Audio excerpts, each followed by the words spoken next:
Good, happy Tuesday morning, July 27, 2021. I'm Riley King, and welcome to this Tuesday morning edition of the Riley King Newscast, right here on the Riley King Network. We have a lot of news to get to this Tuesday morning, so let's begin. First step,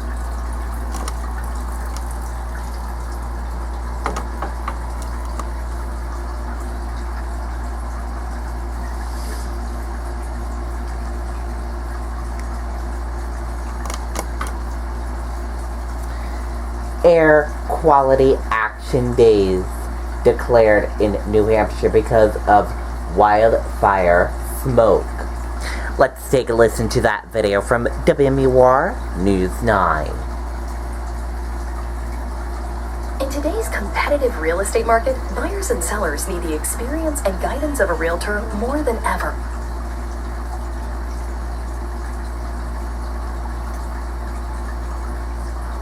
Wildfires raging across Canada and the West are responsible for the thick blanket of hazy white hanging over us, a monitoring network across the state constantly measuring the small particles in it that we can't see. These particles are small enough to be inhaled deeply into the lungs, and basically they get trapped there, creating some health effects. A big change in those concentrations today, triggering concern. After several days of green, which is good, they began ticking up around dawn, from yellow to orange and red through the afternoon, considered unhealthy. It's a lot like tobacco. It's got some additional materials in there, organic, that could be toxic or carcinogenic. The air quality advisory sent out about noon, extending through tomorrow. Concerns are especially for young children, older adults, and those with lung issues. We're advising those that are particularly sensitive to small particles or smoke to limit their outdoor activities, keep themselves in some air conditioning or in a filtered environment. And it's recommended everyone limit aggressive outdoor activities. We don't expect any major widespread health effects from this, but some folks certainly can and will see some symptoms. The smoke's so thick in some spots today that it prompted calls to fire departments out of concern. Now, the DES says that until those wildfires are brought under control, we could see more smoky days this summer. In Portsmouth, Jennifer Crompton, WMUR News. Okay, there you go on that video and that report.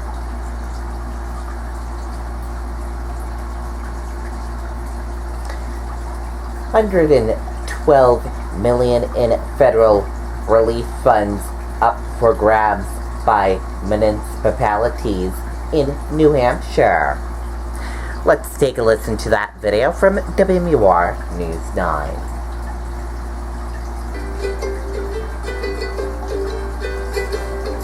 Come see Darla and Hildy at Clark's Bears in Lincoln, New Hampshire. Visit clarksbears.com to reserve your tickets today. The first round of $112 million in federal funding for New Hampshire's smaller cities and towns is up for grabs, and Senator Jean Shaheen is urging those communities to get creative in their applications within emerging guidelines from the U.S. Treasury.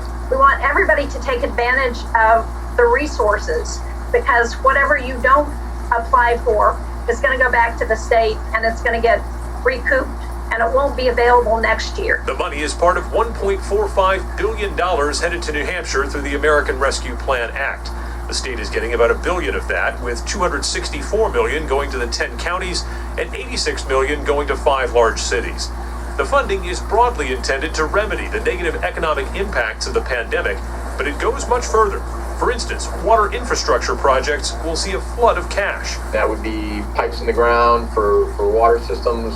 That would be treatment facilities. That would be upgrades in renewal of existing facilities. Housing is also a top priority. Homeowner assistance funds are available to help prevent mortgage defaults and foreclosures. What's important for towns and communities to know is that taxes can be paid out of this. They do have to have had a financial hardship on or after that January 21st, 2020 date. What is unclear is if these funds can be used to pay taxes prior to that date. Senator Shaheen says $77 million is on its way to expand child care opportunities. Some experts say that could make the difference in bringing more Granite Staters back into the workforce. Low-wage workers may be working one part-time job instead of 2 or 3, perhaps because of child care duties or other concerns regarding the virus. Adam Sexton, WMUR News. Okay, and there you go on that video and that report.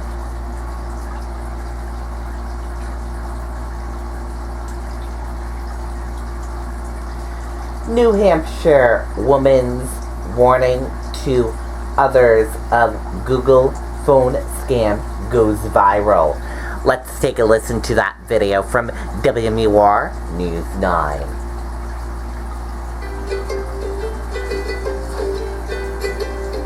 Come see Darla and Hildy at Clark's Bears in Lincoln, New Hampshire.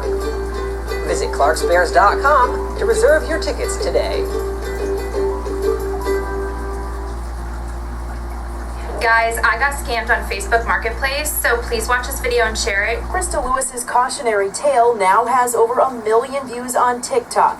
The business owner wanting to make sure no one else falls victim to what at first may seem like an innocent transaction on Facebook Marketplace. I created about 8 listings of different furniture pieces that I wanted to sell. She scoped out a couple profiles of people interested in purchasing her items and responded to one. She said yes, but I'm honestly a little hesitant. I'm not really sure if you're a real person. Can I send you a code that you can then send back to me, and so I can verify you're a real person? Krista sent the code. Minutes later, though, a gut feeling told her something was off. Some internet research confirmed that suspicion. The code allowed the person to create a Google Voice phone number linked to the victim's real number. That person can then go on to scam others, going undetected, hiding behind the victim's information. These are very sly people, and they're dangerous. Todd Fahey, state director of the AARP, says people of any age, profession, or background can easily fall victim. The best thing for people to do is slow down and stop, think, and then verify. Stop, think, verify before you just jump into acting. Krista thought being tech savvy, she'd never fall victim herself. She was able to take steps to regain her number. It's just something that everyone needs to be more aware of. Charisse LeClaire, WMUR News 9. Okay, and there you go on that video and that report.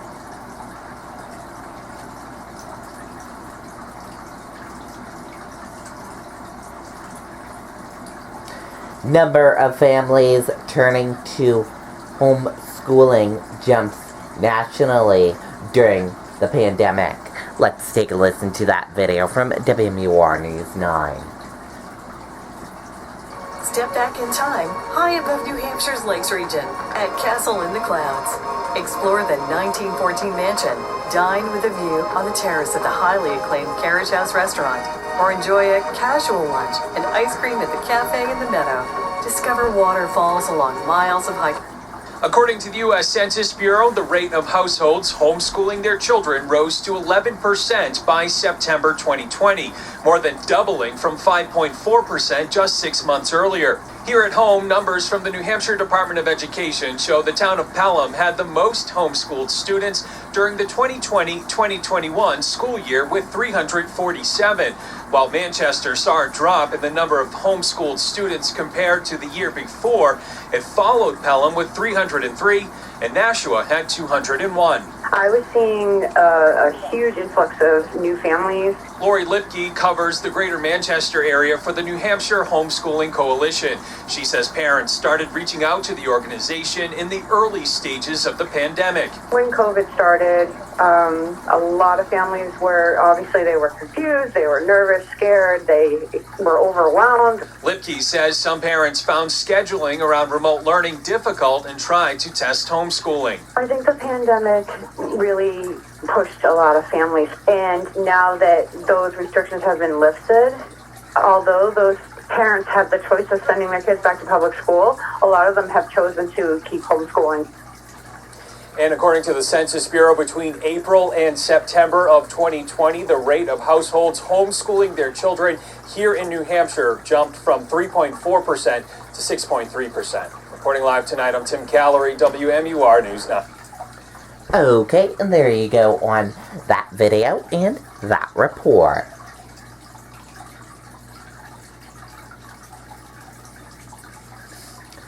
Bill would send federal aid to minor league ballparks that closed during pandemic.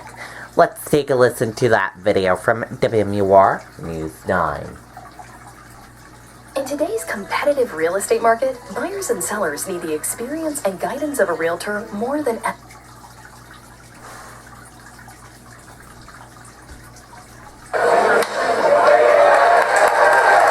Baseball is back. 6,000 Fisher Cats fans turned out for last week's home games. It's great to see people coming out, having a good time, hearing the crack of the bat, the fans cheering. It's just so good to be back. Minor league baseball teams are small businesses, says team president Mike Ramshaw, with no financial link to the big leagues. And the 120 minor league teams were hit hard in the COVID shutdown. Minor league baseball as a whole, we had to struggle to survive. Many teams have lost 90% of their revenue from 2019 to 2020. Senator Hassan co-sponsored the legislation that has bipartisan support. It allocates teams up to $10 million in federal grant money. If it passes, what would the Fisher Cats do with the money? You get your staffing back. Where our staff right now is half of what it was before. There's a lot of measures and expenses that we've taken on during the pandemic for player safety and fan safety, and it would go to getting back to where we were before, pay off the debt that we took on, during the pandemic when revenue was not coming in. If the legislation passes, to qualify for relief grants, teams have to show 75% or more in losses. Ramshaw says that's easy. They didn't host a game here at Delta Dental Stadium for 20 months. In Manchester, Amy Cavino, WMUR News 9. Okay, and there you go on that video and that report.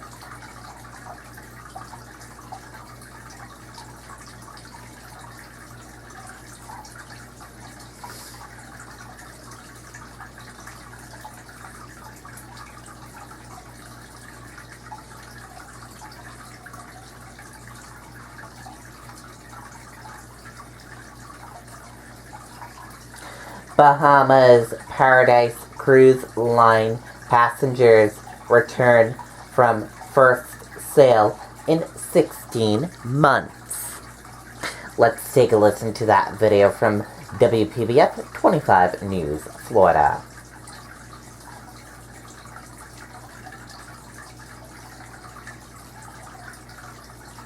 Happening today back in port following its first voyage in more than a year. The first Bahamas Paradise cruise ship with paying passengers returns to the port of Palm Beach. It's a milestone. Just Carbonari at the port as the cruise line's flagship vessel docked.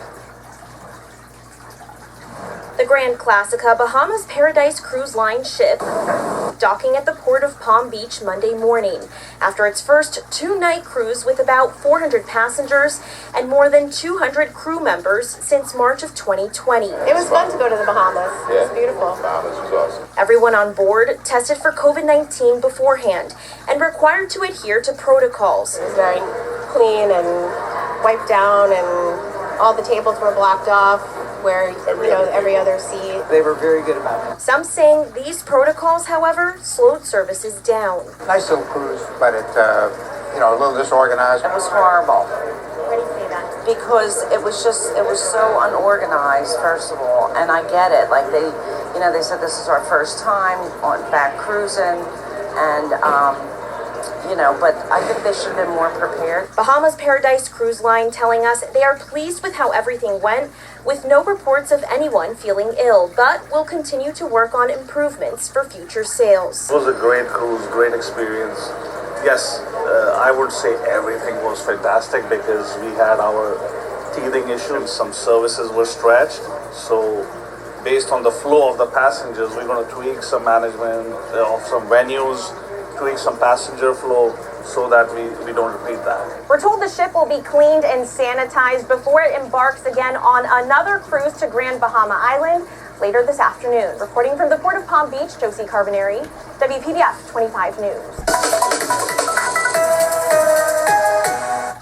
Okay, and there you go on that video and that report. And that did it for this morning edition of the Riley King Newscast right here on the Riley King Network. I hope you all have a great rest of your day. And I'll see you back here later on today for another newscast. I'll have a news report coming up in a little bit. Goodbye, everyone.